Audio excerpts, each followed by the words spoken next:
Ат башы районундагы Акмуз айылынын фермери Акылбек Турар уулу өз өрөөнүндө биринчилерден болуп үйүр жылкысын расколго айдап келди.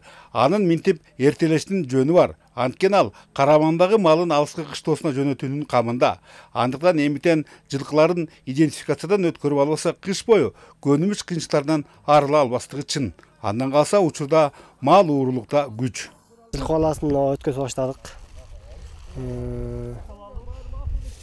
Бул деле ошол сыяктуу экен. Жаңагындай уурудан, андай мындайдан сактайт экен. Чип бул жакшы экен. Ошол боюнча справка алабыз. Малдын өздүгү такталып калат экен. Каякта жүргөнүн билип турабыз. Ошол. Колдогу маалыматтарга таянсак, улуу Кытай менен чектеш ат башы районунда жалпысынан 333.884 төрттүлүк катталса, 31 миңи жылкылар. Жалпысына жакшы белгилүү болгондой буга чейин 20 мал идентификациядан өткөрүлүп, анын натыйжасында көзөмөлдүк кылуу, ишенимдүү так санын аныктоо алда канча жеңилдеген. Өз кезегинде мындай жагдай кандайдыр бир деңгээлде жергиликтүү фермерлерди ашыкча түйшүктөрдөн арылткандыгы менен өзгөчөлөндү.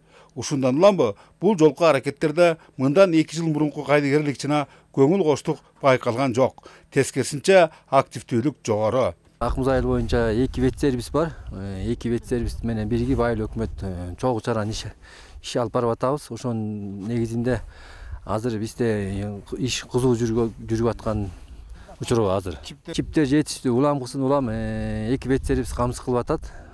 Чиптер жетиштүү болуп атат азырынча. Бирок элеттиктердин пикирлеринде жылкы арасындагы идентификациялоо кызматы бир аз кымбатыраак. Чынында эле ар бирине чип салууга эле 250 сомдон төлөнөрдүн көңүлгө тийсек, коюлган доомат негиздүүдөй. Ошол эле учурда керектүү бөлүктөрдүн Россиядан алынарын жана ал азбы көппү чыгымдар менен коштолорун да унутуп кереги жок. Bir çiptin baası satılıp alıngan baası 168 son болуп атты. Анан ожода иштеп аткан ветеринарлардын ошол ичинде кысматы кошулуп 280 сом кошулат. 250 сом менен беккен республика боюнча да. Анан эми баягы аймактын баардык республика боюнча ушул элдин өтүнүчү ушул кичине баасын ылдыйласаңар жакшы болот эле деген өтүнүчтөрдү эске алып азыр өкмөтүбүздө атайын ошо аракеттер көрүлүп атат. Дейинки келечекте ишке жарай турган идентификация Нарын облусунда шыдыр десек жаңылышпайбыз. Ушул өнөктүк башталып-башталбай, Теңир Тоо жергесиндеги жылкылардын 10%га жакынырагы тиешелүү процедурадан өткөрүлдү.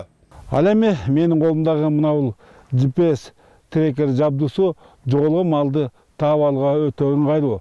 Ошондой эле мына ушул жабдууну пайдалануу менен кандайдыр бир деңгээлде мал уурулукка бөгөт койсо болот. Анткени мына ушул жабдууну үйүрдөгү айгыга илип койсоңуз, ошол үйүрдүн кайда жүргөнүн өзүңүздүн уюлдук телефон аркылуу көрсөңүз болот. Бөлөкбай Шеримбек, Нурбек Рахманов, Өлкө Деми, Ат башы району.